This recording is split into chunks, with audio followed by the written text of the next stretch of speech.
Ó Senhor, vós sois bom, sois clemente e fiel.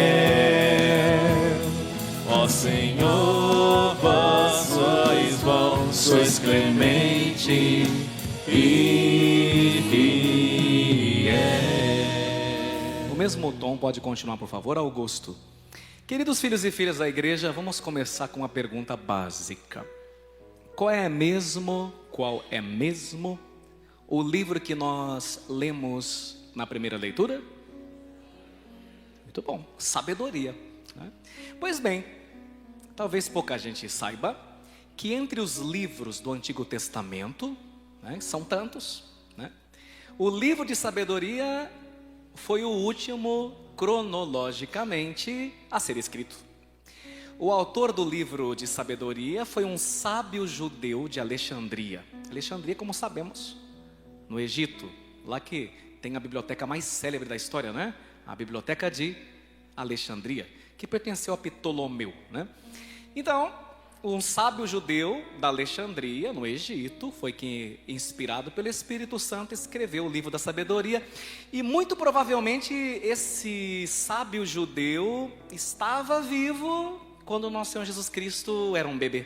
Muito provavelmente ele alcançou o nascimento do Messias, provavelmente sem saber, mas foi praticamente contemporâneo de nosso Senhor e da Sagrada Família de Nazaré. Isso só a título de curiosidade. É bom saber, né? Conhecimento sempre é bom.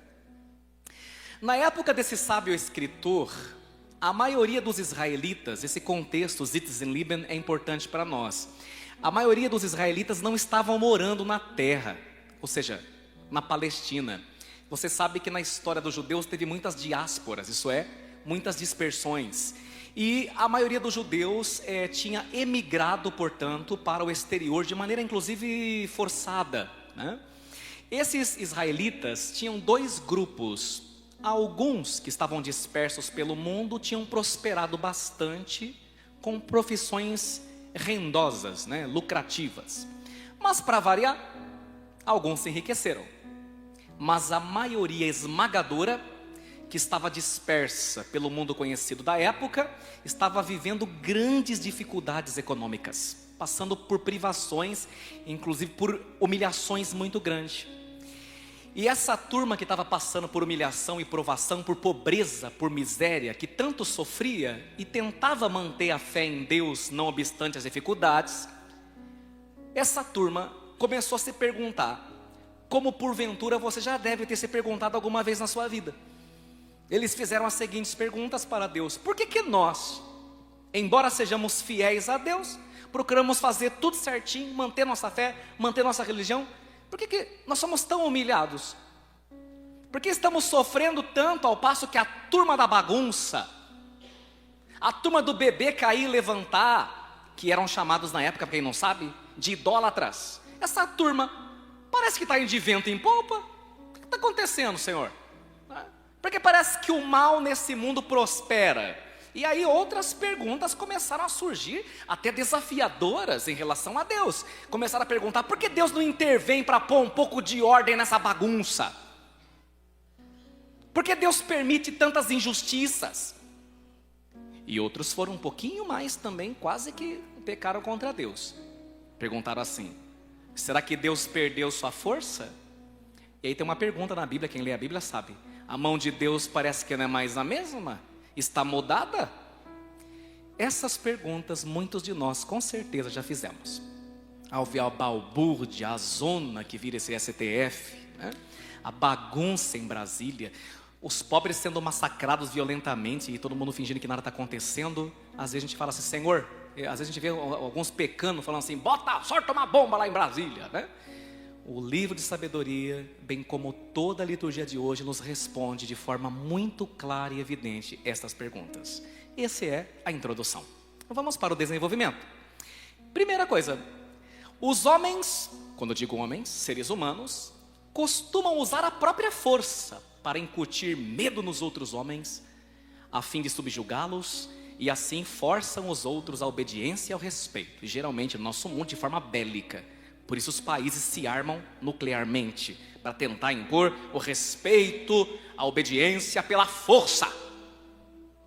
Mas Deus, o Senhor da força, o Todo-Poderoso, não quer a conversão dos maus enviando-lhes fogo, enviando-lhes peste, enviando-lhes castigo ou golpeando-os com raios, como os judeus de Alexandria da primeira leitura queriam que Deus fizesse. E muitas vezes alguns de nós também. Os próprios discípulos, certa vez, quando Jesus lhes mandou preparar pouso em Samaria, quem lê a Bíblia sabe, os samaritanos não quiseram recebê-los, e o que foi o conselho de Tiago? Vocês lembram? Senhor, quer que a gente manda pinchar fogo do céu e queimar essa racinha aí? E o Senhor olhou para eles e não falou nada, e por dentro falou, vocês não entenderam nada. Querem que mandemos descer fogo do céu sobre eles? Por isso, a primeira leitura nos ensina que a força do Senhor é sempre grande e soberana. Contudo, Ele não a usa para o mal, porque de acordo com o Salmo, Ele não quer ser amado à força.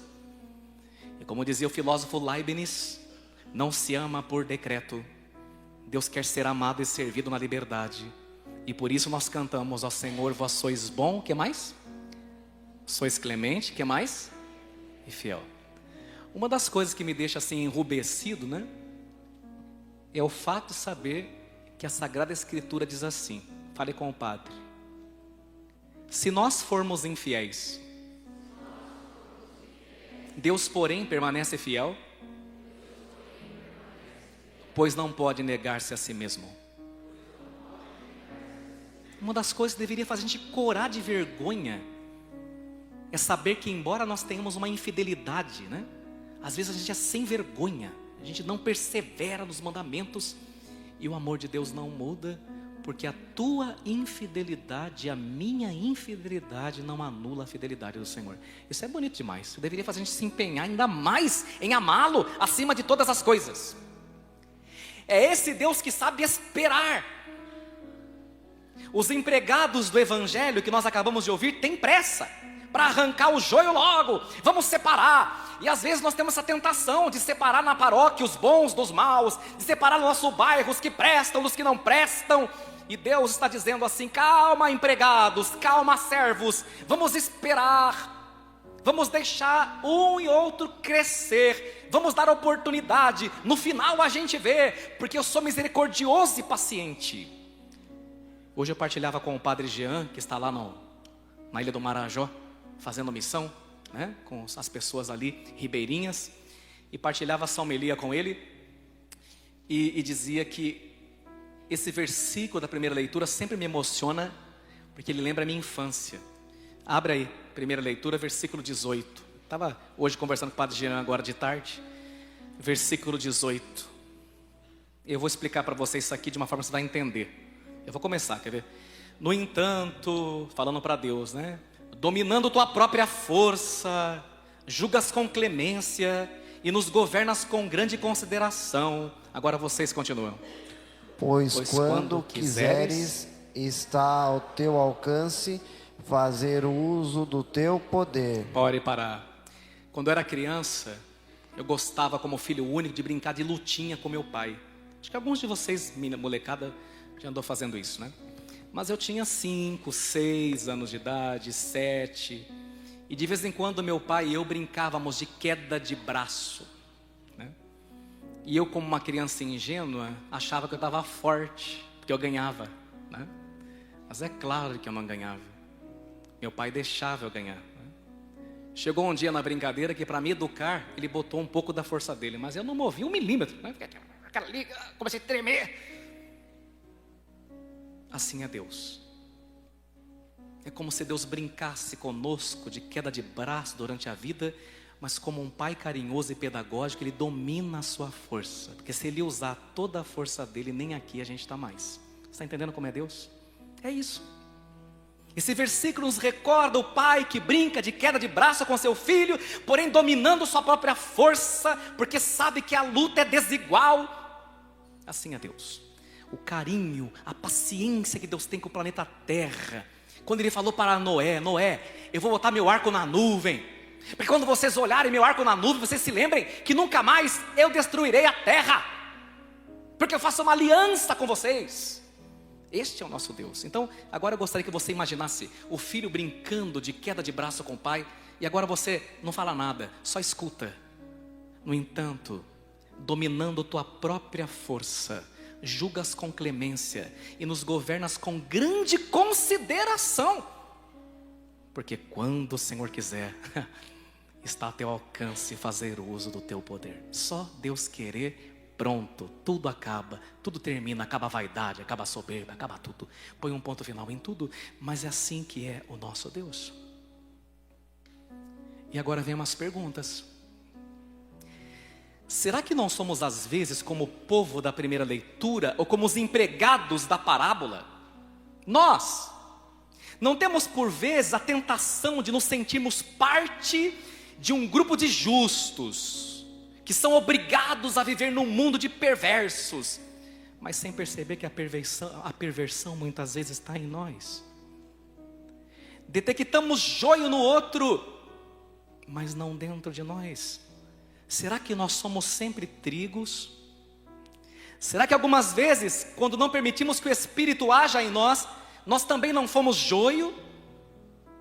E agora eu vou complicar um pouco mais as perguntas, mas cada um responde aí dentro do seu coração. Não desejamos, após testemunhar uma maldade, ver a força de Deus castigando, ou até mesmo exterminando aquela pessoa, cadeira elétrica, pena de morte. Será que nós somos esse grupo aí? Arranca o joio já, porque o que ele fez não tem perdão. Já ameaçamos alguém com os castigos de Deus? Você vai ser castigado, você vai ver. E última pergunta.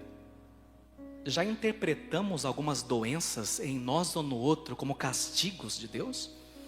Então saiba que Deus não é assim. Nós temos que entender uma coisa, que tanto os bons quanto os maus são filhos amados do Pai. E aquela pessoa que te fez mal, que te roubou, que te defraudou, que te emprestou e não te pagou, que mentiu para você, que saiu da sua vida, essa pessoa que talvez você queira vê-la pagando pelo que fez, o Senhor te diz assim: ele também é meu filho, eu quero salvar ele também. Deus quer salvar o pior dos pecadores. Um escritor francês declarou assim, e isso achei muito forte: Deus reconhecerá a sua imagem. O que quer dizer isso? O homem foi criado como mesmo? A imagem e semelhança de quem? Então agora segura essa: Deus reconhecerá a sua imagem, mesmo quebrada. Tenhamos cuidado em não julgar os homens apenas por causa de um certo momento ou estação em suas vidas, porque o preconceito geralmente é filho de nossos olhares apressados. E a gente é rapidinho para rotular. A gente é assim, viu? Trigo, joio, joio, trigo, trigo, joio, joio, joio. A gente é assim. A gente vai rotulando e carimbando todo mundo, como se nós sondássemos os corações. Mas a segunda leitura nos diz que só o Espírito penetra os corações. A gente não sabe nada. Tem gente que se acha que é fantástico, é um demônio. E tem gente que se acha que é um demônio e por dentro é um anjo. Porque a gente sempre compra gato por lebre quando se trata de julgar e rotular as pessoas. Sob os olhares apressados, vou contar para vocês um fato do cotidiano. Um garotinho segurava em suas mãos, em cada uma delas, uma maçã. Então segurava 2 maçãs. Seu pai se aproximou e lhe pediu com um belo sorriso: filho, você poderia dar uma maçã para o papai? O menino levantou os olhos para o seu pai e demorou alguns segundos. Pegou e mordeu subitamente uma maçã. Depois mordeu a outra. O pai ficou triste, sentiu seu rosto esfriar e até perdeu o sorriso. Ele tentava não demonstrar sua decepção quando o seu filho surpreendentemente lhe deu uma das maçãs. E uma das maçãs mordidas. Naquela hora o pai ia esbravejar, soltar os cachorros, porque era gota d'água. Além de eu estar criando um filho egoísta que mordeu as 2 maçãs, ainda teve coragem de me dar uma maçã mordida. E quando ele foi xingar, antes que o pai descontasse toda a sua raiva, o pequenino olhou para ele com um lindo sorriso e disse: olha papai, eu te dei essa porque essa é a mais doce, a azeda fica comigo. Ou seja, ele havia mordido a maçã, não por egoísmo, mas para dar para seu pai a melhor. Algumas vezes a ação pode parecer errada, mas o motivo pode ser bom. Por isso retarde seus julgamentos. Reza primeiro, pede a luz do Espírito Santo que sonde e perscruta os corações, senão a sua tendência será comprar gatos por lebre. A separação entre bons e maus, meus irmãos e minhas irmãs, acontecerá.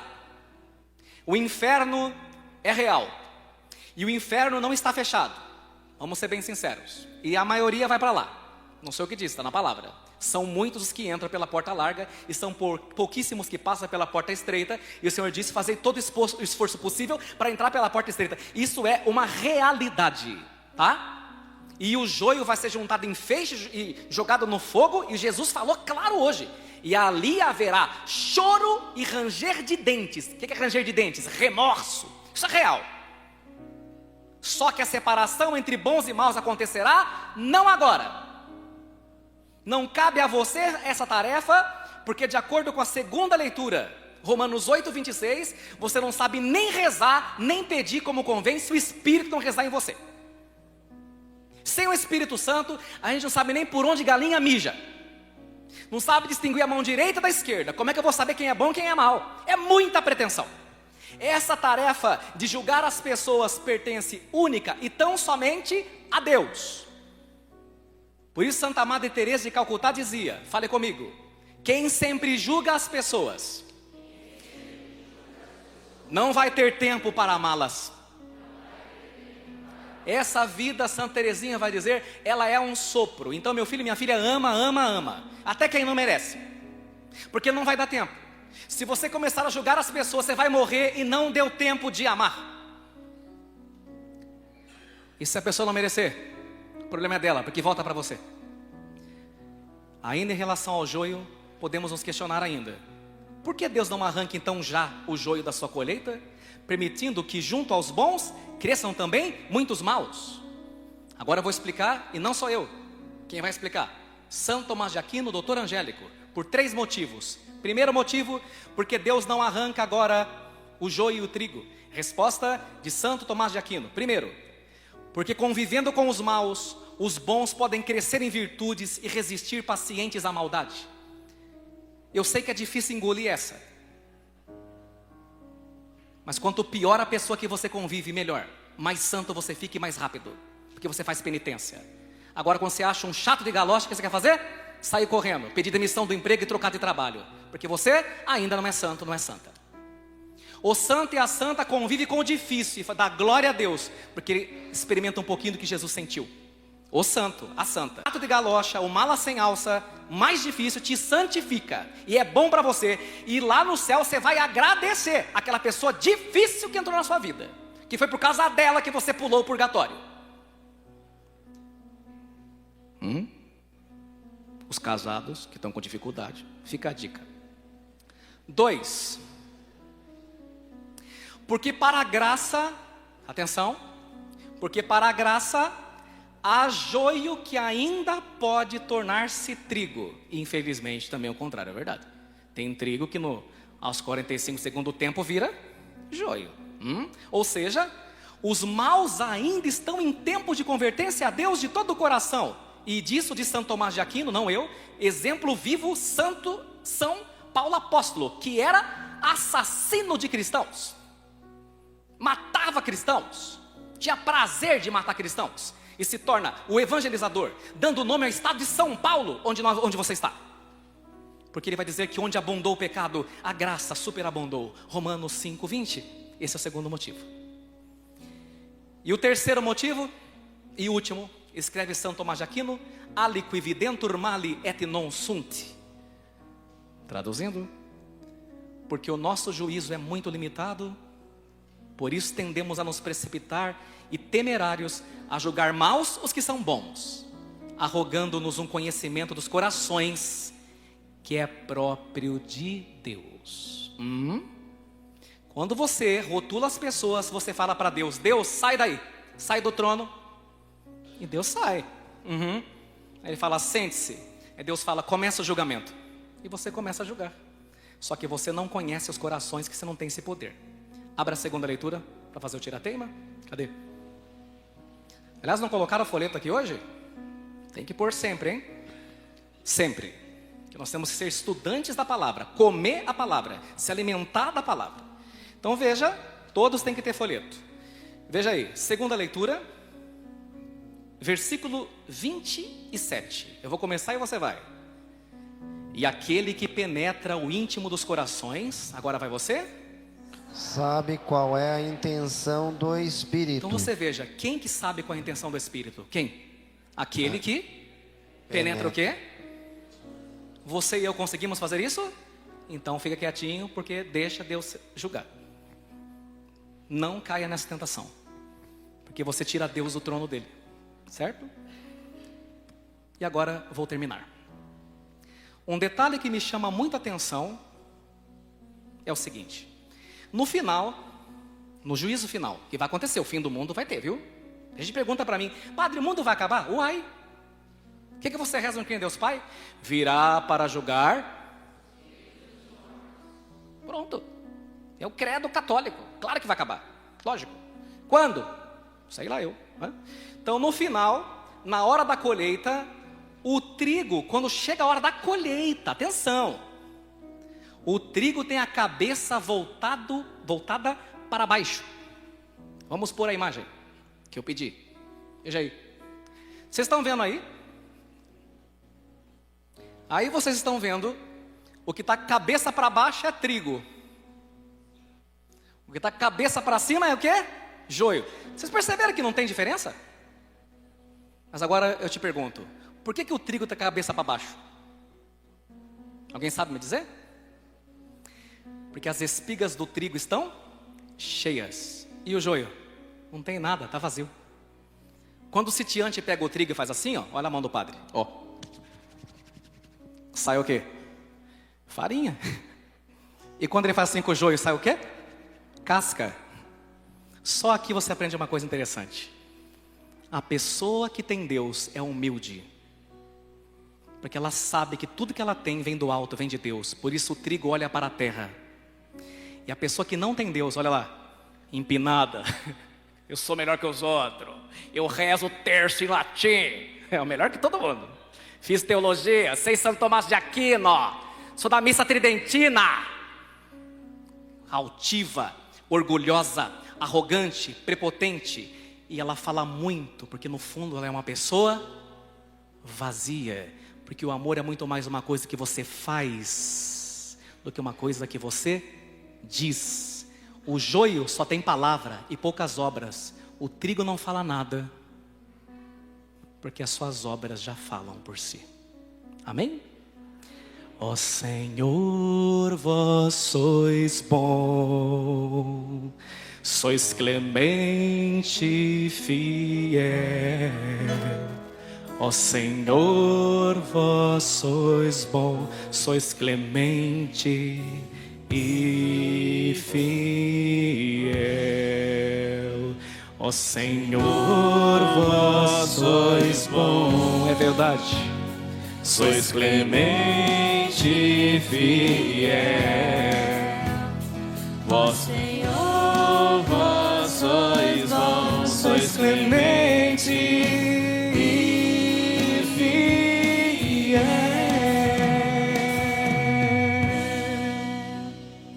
Pode continuar o teclado. Deixa eu contar uma coisa para vocês, que tem a ver com o evangelho, né? Alguns anos atrás tinha uma pessoa que prestava serviço na minha casa paroquial. E essa pessoa era protestante, mas muito educada, educadíssima, tinha um respeito com o padre, né, e tudo. Aí passou um tempo, aí um dia eu passei de carro vindo da Santa Filomena, eu não sabia que essa pessoa morava numa casa X. E a esposa desse homem estava na arvrinha de frente da casa esperando o marido. Só que ela também protestante, né? Então aquele saia bem comprida, né? Aquele cabelo característico, tal. Eu falei, ela só pode ser ela. E eu passei de carro, por educação, ela nem aí. E eu, no carro, tá vendo? Protestante, tudo igual. Orgulhoso, prepotente, não gosto de padre, não gosto de madre. Também nunca mais eu cumprimento. Cheguei na minha casa, contei pra minha mãe, você não acredita? Falei assim pra ela, eu nem aí. Minha mãe, filho, ela é cega. Nossa, minha cara caiu. Você está vendo como nós somos rápidos em julgar as pessoas? em rotulá-las. Estou contando um defeito meu, para você pensar no teu. Mas não sossega que eu já me confessei.